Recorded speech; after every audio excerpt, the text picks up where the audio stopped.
سيقول السفهاء من الناس ما ولاهم عن قبلتهم التي كانوا عليها قل لله المشرق والمغرب يهدي من يشاء إلى صراط مستقيم وكذلك جعلناكم أمة وسطا لتكونوا شهداء على الناس ويكون الرسول عليكم شهيدا وما جعلنا القبلة التي كنت عليها إلا لنعلم من يتبع الرسول ممن ينقلب على عقبيه وإن كانت لكبيرة إلا على الذين هدى الله وما كان الله ليضيع إيمانكم إن الله بالناس لرؤوف رحيم قد نرى تقلب وجهك في السماء فلنولينك قبلة ترضاها فولي وجهك شطر المسجد الحرام وحيثما كنتم فولوا وجوهكم شطره وإن الذين أوتوا الكتاب ليعلمون أنه الحق من ربهم وما الله بغافل عما يعملون ولئن أتيت الذين أوتوا الكتاب بكل آية ما تبعوا قبلتك وما أنت بتابع قبلتهم وما بعضهم بتابع قبلة بعض ولئن اتبعت أهواءهم من بعد ما جاءك من العلم إنك إذا لمن الظالمين الذين آتيناهم الكتاب يعرفونه كما يعرفون أبناءهم وإن فريقا منهم ليكتمون الحق وهم يعلمون الحق من ربك فلا تكونن من الممترين ولكل وجهة هو موليها فاستبقوا الخيرات أينما تكونوا يأتي بكم الله جميعا إن الله على كل شيء قدير ومن حيث خرجت فولي وجهك شطر المسجد الحرام وإنه للحق من ربكم وما الله بغافل عما تعملون ومن حيث خرجت فولي وجهك شطر المسجد الحرام وحيث ما كنتم فولوا وجوهكم شطره لئلا يكون للناس عليكم حجة إلا الذين ظلموا منهم فلا تخشوهم واخشوني ويؤتم نعمتي عليكم لعلكم تعتدون كما أرسلنا فيكم رسولا منكم يتلو عليكم آياتنا ويزكيكم ويعلمكم الكتاب والحكمة ويعلمكم ما لم تكونوا تعلمون فاذكروني أذكركم واشكروا لي ولا تكفرون يا أيها الذين آمنوا استعينوا بالصبر والصلاة إن الله مع الصابرين ولا تقولوا لمن يقتل في سبيل الله أموات بل أحياء ولكن لا تشعرون ولنبلونكم بشيء من الخوف والجوع ونقص من الأموال والأنفس والثمرات وبشر الصابرين الذين إذا أصابتهم مصيبة قالوا إنا لله وإنا إليه راجعون أولئك عليهم صلوات من ربهم ورحمة وأولئك هم المهتدون إن الصفا والمروة من شعائر الله ومن حج البيت فيعتمر فلا جناح عليه ان يطوف بهما ومن تطوع خيرا فإن الله شاكر عليم إن الذين يكتمون ما أنزلنا من البينات والهدى من بعد ما بيناه للناس في الكتاب أولئك يلعنهم الله ويلعنهم اللاعنون إلا الذين تابوا وأصلحوا وبينوا فأولئك أتوب عليهم وأنا التواب الرحيم إن الذين كفروا وماتوا وهم كفار أولئك عليهم لعنة الله والملائكة والناس أجمعين خالدين فيها لا يخفف عنهم العذاب ولا هم ينظرون وإلهكم إله واحد لا إله إلا هو الرحمن الرحيم إن في خلق السماوات والأرض واختلاف الليل والنهار والفلك التي تجري في البحر بما ينفع الناس وما أنزل الله من السماء من ماء فأحيا به الأرض بعد موتها وبث فيها من كل دابة وتصريف الرياح والسحاب المسخر بين السماء والأرض لآيات لقوم يعقلون ومن الناس من يتخذ من دون الله أندادا يحبونهم كحب الله والذين آمنوا أشد حبا لله ولو يرى الذين ظلموا إذ يرون العذاب أن القوة لله جميعا وأن الله شديد العذاب إذ تبرأ الذين اتبعوا من الذين اتبعوا ورأوا العذاب وتقطعت بهم الأسباب وقال الذين اتبعوا لو أن لنا كرة فنتبرأ منهم كما تبرأوا منا كذلك يريهم الله أعمالهم حسرات عليهم وما هم بخارجين من النار يا أيها الناس كلوا مما في الأرض حلالا طيبا ولا تتبعوا خطوات الشيطان إنه لكم عدو مبين إنما يأمركم بالسوء والفحشاء وأن تقولوا على الله ما لا تعلمون وإذا قيل لهم اتبعوا ما أنزل الله قالوا بل نتبع ما ألفينا عليه آباءنا أولو كان آباؤهم لا يعقلون شيئا ولا يهتدون ومثل الذين كفروا كمثل الذي ينق بما لا يسمع إلا دعاء ونداء ثم بكم عمي فهم لا يعقلون يا أيها الذين آمنوا كلوا من طيبات ما رزقناكم واشكروا لله إن كنتم إياه تعبدون إنما حرم عليكم الميتة والدم ولحم الخنزير وما أهل به لغير الله فمن يضطر غير باغ ولا عاد فلا إثم عليه إن الله غفور رحيم إن الذين يكتمون ما أنزل الله من الكتاب ويشترون به ثمنا قليلا أولئك ما يأكلون في بطونهم في بطونهم إلا النار ولا يكلمهم الله يوم القيامة ولا يزكيهم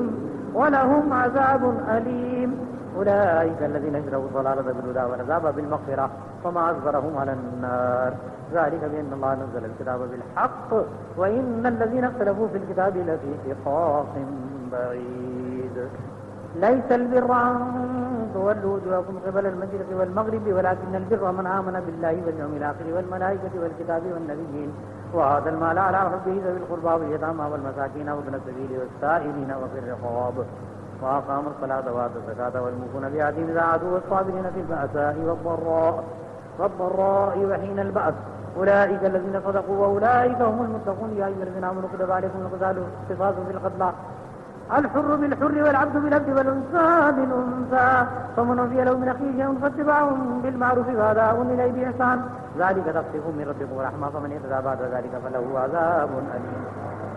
ولكم في القصاص حياة يا أولي الألباب لعلكم تتقون. كتب عليكم إذا حضر أحدكم الموت إن ترك خيرا للوصية للوالدين والأقربين بالمعروف حقا على المتقين فمن بدله بعد ما سمعه فإنما إثمه على الذين يبدلونه إن الله سميع عليم. فمن خاف من موص جنفا أو إثما فأصلح بينهم فلا إثم عليه إن الله غفور رحيم.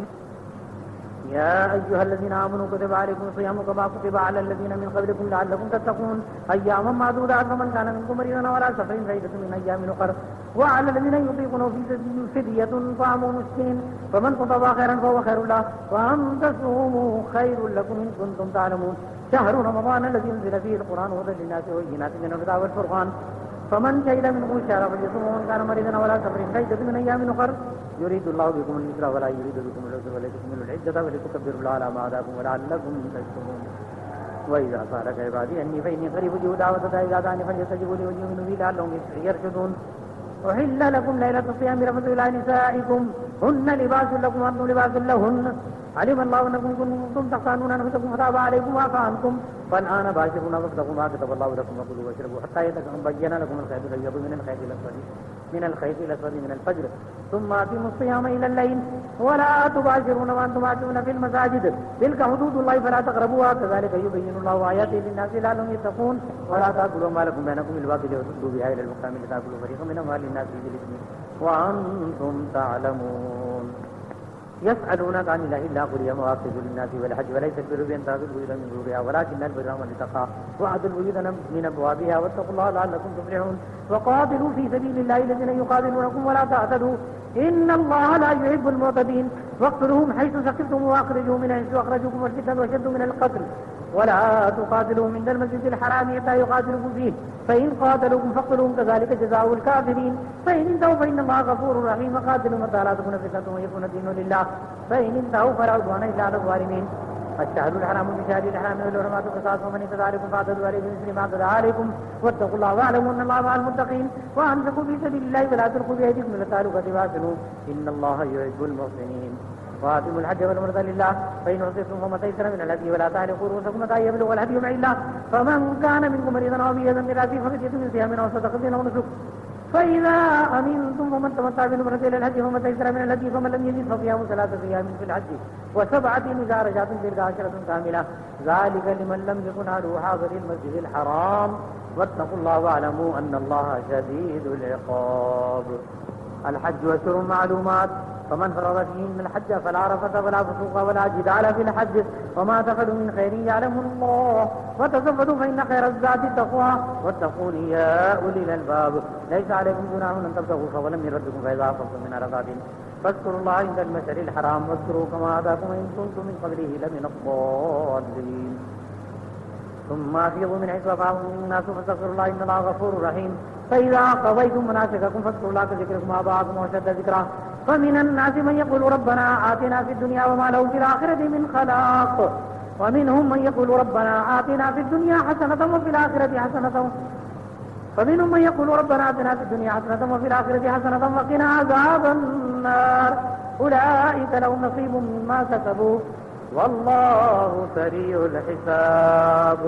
واذكروا الله في أيام معدودات ومن تعجل في يومين فلا إثم عليه ومن تأخر فلا إثم عليه لمن اتقى واتقوا الله واعلموا أنكم إليه تحشرون. ومن الناس من يعجبك قوله في الحياة الدنيا ويشهد الله على ما في قلبه وهو ألد الخصام وإذا تولى سعى في الأرض ليفسد فيها ويهلك الحرث والنسل والله لا يحب الفساد. وإذا قيل له اتق الله أخذته العزة بالإثم فعذبه جهنم لبئس المهاد. ومن الناس من يجري نفسه ابتغاء مرضات الله والله رؤوف بالعباد.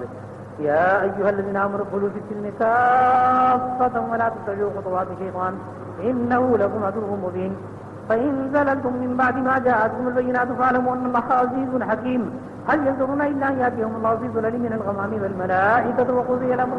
وإلى الله ترجع الأمور. سل بني إسرائيل كما آتيناهم من آية بينة ومن يبدل نعمة الله من بعد ما جاءته فإن الله شديد العقاب. زين للذين كفروا الحياة الدنيا ويسخرون من الذين آمنوا والذين اتقوا فوقهم يوم القيامة والله يرزق من يشاء بغير حساب. كان الناس أمة واحدة فبعث الله النبيين مبشرين ومنذرين وأنزل معهم الكتاب بالحق ليحكم بين فيما اختلفوا فيه وما اختلف فيه إلا الذين أوتوه من بعد ما جاءتهم البينات بغيا بينهم فهدى الله الذين آمنوا لما اختلفوا فيه من الحق بإذنه والله يهدي من يشاء إلى صراط مستقيم. أم حسبتم أن تدخلوا الجنة ولما يأتكم مثل الذين خلوا من قبلكم مستهم البأساء والضراء وزلزلوا حتى يقول الرسول والذين آمنوا معه متى نصر الله ألا إن نصر الله قريب. يسألونك ماذا ينفقون قل ما أنفقتم من خير فللوالدين والأقربين واليتامى والمساكين وابن السبيل وما تفعلوا من خير فإن الله به عليم. كتب عليكم القتال وهو كره لكم وعسى أن تكرهوا شيئا وهو خير لكم وعسى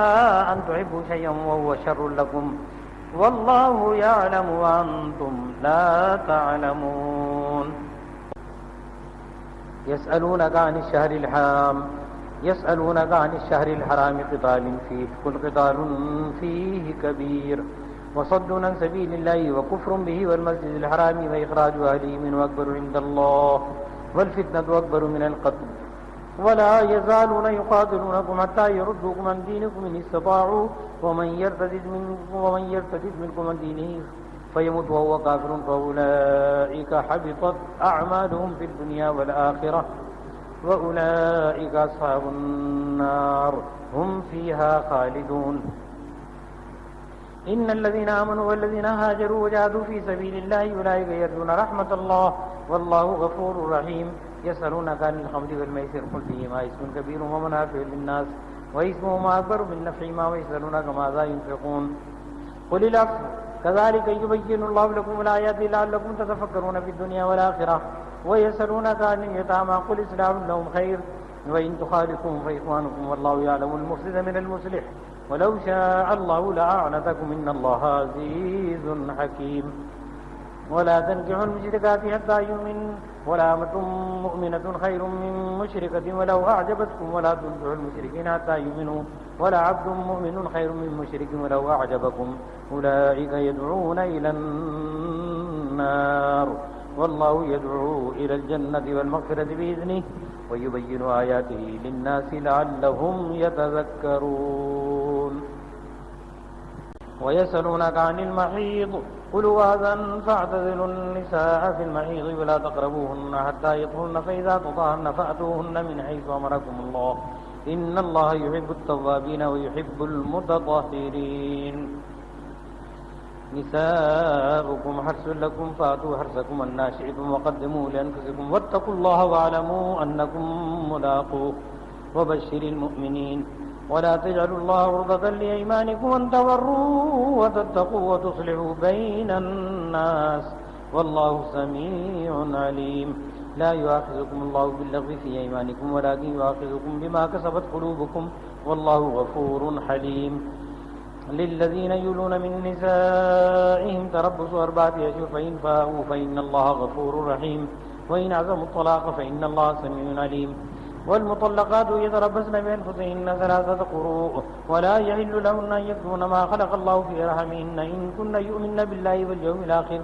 وبعولتهن أحق بردهن في ذلك إن أرادوا إصلاحا ولهن مثل الذي عليهن بالمعروف وللرجال عليهن درجة والله عزيز حكيم.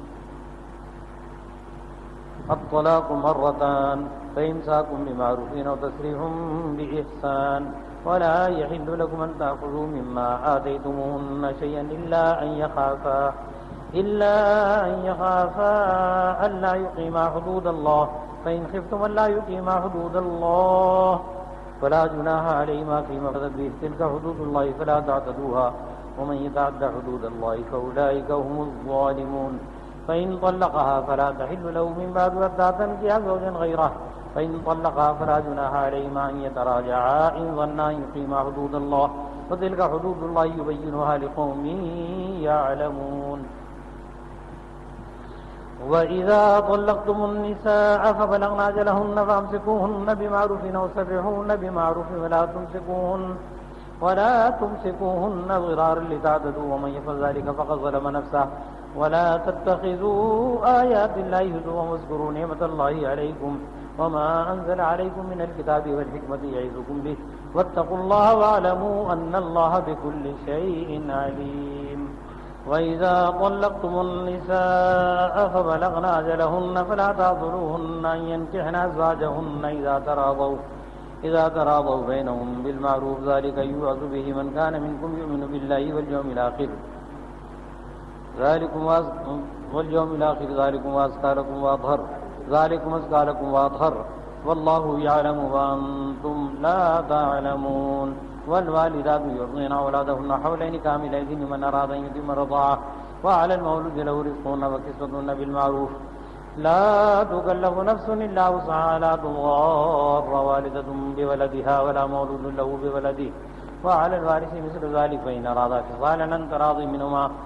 وتشاور فلا جناح عليهما وإن أردتم أن تسترجعوا أولادكم فلا جناح عليكم إذا سلمتم ما آتيتم بالمعروف واتقوا الله واعلموا أن الله بما تعملون بصير. والذين يتوفون منكم ويذرون أزواجا يتربصن بأنفسهن 4 أشهر وعشرا فإذا بلغن أجلهن فلا جناح عليكم فيما فعلن في أنفسهن بالمعروف والله بما تعملون خبير. ولا جناح عليكم فيما عرضتم به من خطبة النساء أو أكننتم في أنفسكم علم الله أنكم ستذكرونهن ولكن لا تواعدون سرا إلا أن تقولوا قولا معروفا ولا تعزموا عقدة النكاح حتى يبلغ الكتاب أجله واعلموا أن الله يعلم ما في أنفسكم فاحذروه واعلموا أن الله غفور حليم. لا جناح عليكم إن طلقتم النساء ما لم تمسوهن أو تفرضوا لهن فريضة ومتعوهن على الموسع قدره وعلى المقدر قدره متاعا بالمعروف حقا على المحسنين. وإن طلقتموهن من قبل أن تمسوهن وقد فرضتم لهن فريضة فنصف ما فرضتم إلا أن يعفون أو يعفو الذي بيده عقدة النكاح وأن تعفوا أقرب للتقوى ولا تنسوا الفضل بينكم إن الله بما تعملون بصير. حافظوا على الصلوات والصلاة الوسطى وقوموا لله قانتين. فإن خفتم فرجالا أو ركبانا فإذا أمنتم فاذكروا الله كما علمكم ما لم تكونوا تعلمون. والذين يتوفون منكم ويذرون أزواجا وصية لأزواجهم متاعا إلى الحول غير إخراج فإن خرجن فلا جناح عليكم فيما فعلن في أنفسهن من معروف والله عزيز حكيم. وللمطلقات متاع بالمعروف حقا على المتقين كذلك يبين الله لكم آياته لعلكم تعقلون. ألم تر إلى الذين خرجوا من ديارهم وهم ألوف حذر الموت فقال لهم الله موتوا ثم أحياهم إن الله لذو فضل على الناس ولكن أكثر الناس لا يشكرون. وقاتلوا في سبيل الله واعلموا أن الله سميع عليم. من ذا الذي يقرض الله قرضا حسنا فيضاعفه له أضعافا كثيرة والله يقبض ويبسط وإليه ترجعون. ألم تر إلى الملأ من بني إسرائيل من بعد موسى إذ قالوا لنبي له ابعث لنا ملكا نقاتل في سبيل الله قال هل عسيتم إن كتب عليكم القتال ولا تقاتلوا قالوا وما لنا ألا نقاتل في سبيل الله وقد أخرجنا من ديارنا وأبنائنا فلما كتب عليهم القتال تولوا إلا قليلا منهم والله وليم بالظالمين. وقال لهم نبيهم إن الله قد بعث لكم طالوت ملكا قالوا أنى يكون له الملك علينا ونحن أحق بالملك منه ولم يؤت سعة من المال قال إن الله اصطفاه عليكم وزاده بسطا في العلم والجسم والله يؤتي ملكه من يشاء والله واسع عليم وقال لهم نبيهم إن آية ملكه أن يأتيكم تابوت فيه سكينة من ربكم وبقية مما ترك آل موسى وآل هارون تحمله الملائكة إن في ذلك لآية لكم إن كنتم مؤمنين فلما فصل طالوت بالجنود قال إن الله مبتليكم بنهر فمن شرب منه فليس مني ومن لم يطعم فإنه مني إلا من اغترف غرفة بيده فشربوا منه إلا قليلا منهم فلما جاوزه هو والذين آمنوا معه قالوا لا طاقة لنا اليوم بجالوت وجنوده قال الذين يظنون أنهم ملاقوا الله كم من فئة قليلة غلبت فئة كثيرة بإذن الله والله مع الصابرين ولما برزوا لجالوت وجنوده قالوا ربنا أفرغ علينا صبرا وثبت أقدامنا وانصرنا على القوم الكافرين فهزموهم بإذن الله وقتل داود جالوت